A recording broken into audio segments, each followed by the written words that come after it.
যুক্তরাষ্ট্রে ইউনূস মোদির বৈঠক হচ্ছে না।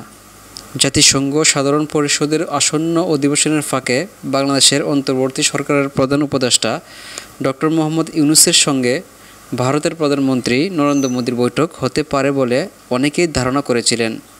তবে তা হচ্ছে না বলে জানিয়েছে হিন্দুস্তান টাইমস, লাইভ মিন্ট সহ একাধিক ভারতীয় গণমাধ্যম। জাতিসংঘের সাধারণ সভায় যোগ দিতে আগামী সপ্তাহে নিউ ইয়র্কে যাচ্ছেন দুই নেতাই। ডক্টর মোহাম্মদ ইউনূস এ সময় মার্কিন প্রেসিডেন্ট জো বাইডেন সহ একাধিক রাষ্ট্রনেতার সঙ্গে বৈঠক করবেন বলা হচ্ছে। তবে নরেন্দ্র মোদির সঙ্গে তা দ্বিপাক্ষিক আলোচনা হচ্ছে না বলে দেশটির পররাষ্ট্র মন্ত্রণালয়ের বরাত দিয়ে এই খবর প্রকাশ করেছে হিন্দুস্তান টাইমস।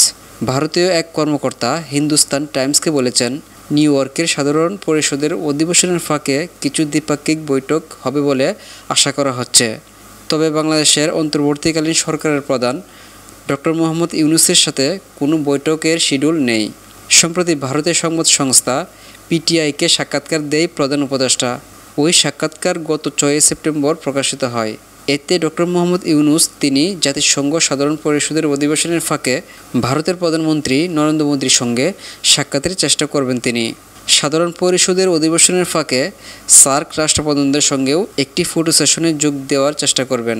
এই বিষয়ে অধ্যাপক মোহাম্মদ ইউনূস বলেছিলেন, নিশ্চয়ই আমরা সাক্ষাৎকারের চেষ্টা করব।